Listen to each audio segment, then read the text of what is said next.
Hi hello மக்களே, big Boss season 9 அடுத்த promo வந்துடுச்சு. இந்த ப்ரமோவை பார்த்தா எனக்கு மட்டும் இல்லை, பிக் பாஸ் டீம், அப்புறம் Bigg Boss Vijay Sethupathi sir, அப்புறம் பார்க்குற ஆடியன்ஸ் எல்லாருக்குமே தோணியிருக்க ஒரே ஒரு விஷயம் என்னன்னு பார்த்தீங்கன்னா, ஏன் இந்த சீசனில் இந்த மாதிரி ஆட்களை கொண்டு வந்து போட்டிங்க?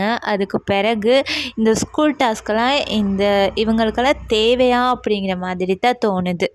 என்னன்னு பார்த்தீங்கன்னா, ஸ்கூல் டாஸ்க்ல திருடுறது மட்டும்தான். இதில உள்ள ஸ்டூடெண்ட்ஸ் எல்லாம் கொஞ்சம் கூட ஒரு ஒழுக்கமான ஸ்டூடெண்ட்ஸாவே தெரியல. எல்லாம் திருடுறது மட்டும் தான் மெயினாவே பார்த்துக்கிட்டு இருக்காங்க. நேத்து பார்த்தீங்கன்னா, வியானா வந்து அமித் சாரோட ஷூஸ் எல்லாம் திருடி வச்சு அது ஒரு எப்படியோ ப்ராப்ளம் ஆனுச்சு. அத சரி விட்டுட்டு வேற வேற கன்டென்ட் செய்யலாம். ஏதாவது ஒரு ஆக்டிவிட்டி செய்யலாம். ஸ்போர்ட்ஸ் செய்யலாம். டான்ஸ், மியூசிக் இந்த மாரி ஏதாவது ஒரு கல்ச்சரல்ஸ் ப்ரோக்ராம் இந்த மாதிரியெல்லாம் செஞ்சு அவங்களோட ஸ்கோரை வந்து எடுத்துக்கொள்ளலாம். பட் அதை விட்டுட்டு ஆப்பிள் திருடுறதும், மாதுளை திருடுறதும், செருப்பு திருடுறதும், இன்றைக்கி வார்டனோட சேலையை திருடி இருக்கானுங்க.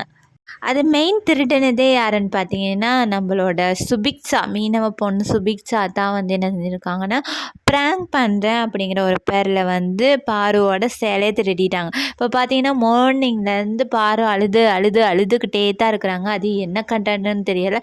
என்னால் முடியாது, நான் வீட்டுக்கு போகிறேன்னே பயப்புல சொல்லிடுச்சு. முன்னெல்லாம் நம்ம பாரு தான் எல்லாரையும் வச்சு செய்வாங்க. பட் இப்போ பார்வை எல்லாம் வச்சு செய்கிறானுங்கன்னு சொல்லலாம். இருந்தாலுமே இவங்க எல்லாம் அப்படி செய்கிறத பார்த்து, பாருவோட அழுகையை பார்த்து நிறைய ஓட்டுகள் வந்து பாருக்கு வந்து கிடைக்கிறதுக்கு நிறைய வாய்ப்புகள் இருக்குது. ஓகேவா?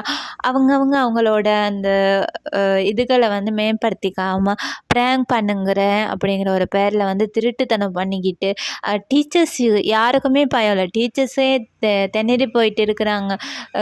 தயவு செஞ்சு பிக் பாஸ் இந்த டாஸ்க்கை நிறுத்திட்டு அவங்களுக்கு நல்ல ஒரு பதிலடி கொடுக்கணுங்கிறது வந்து எங்களோட எண்ணம். இது போன்ற உங்களோட கருத்தை வந்து மறக்காமல் கமெண்ட் பண்ணுங்கள்.